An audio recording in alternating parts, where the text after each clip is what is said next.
sa inyong lahat mga idolo. Nandito tayo ngayon mga idolo sa Villaroyal dito sa Nara, Palawan. Napakaganda dito mga idol. So kailan pa ba tayo nandito mga idol? So 5 PM kagabi mga idol, sinimulan namin ni Jibs yung biyahe. Dumating kami dito ng 7 PM mga idol kasi nga medyo natagalan yung biyahe namin dahil nga sa konting pagulan-ulan, pero goods naman. Maraming salamat din pala mga idolo sa Barb na nag-serve sa atin ng napakasarap na mga pagkain. Located yung Barb mga idol sa tabi ng Caltex dito sa Nara, Palawan. So bakit nga ba tayo nandito mga idolo? Narito tayo ngayon sa Nara, Palawan mga idolo para umattend sa isang event. At yung event na yun mga idolo, yun ang isa sa mga pinaka-inaabangan dito sa Nara mga idol. Yun ay ang Palay Festival.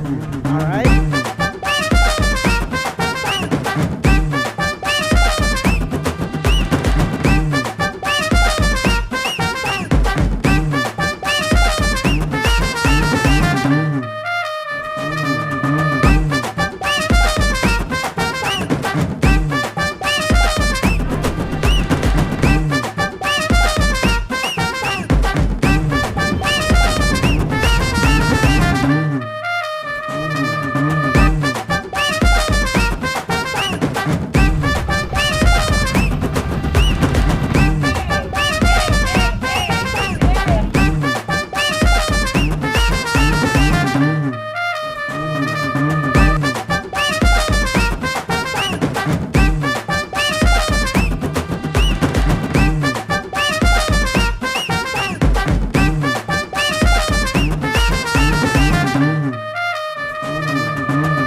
So ano nga ba ang Palay Festival mga idol? Palay Festival ay taunang ipinagdiriwang bilang pasasalamat ng mga taga-Nara sa magandang ani at masaganang produksyon ng palay. At parangalan ang mga magsasaka na nagsusumikap para sa pag-unlad ng agrikultura ng Nara. So kita-kita tayo mga idolo sa susunod na video. Ay comment mo sa baba kung taga saan ka para malaman ko kung hanggang saan nakaabot ang video natin na ito. So ako nga pala si CK, peace out!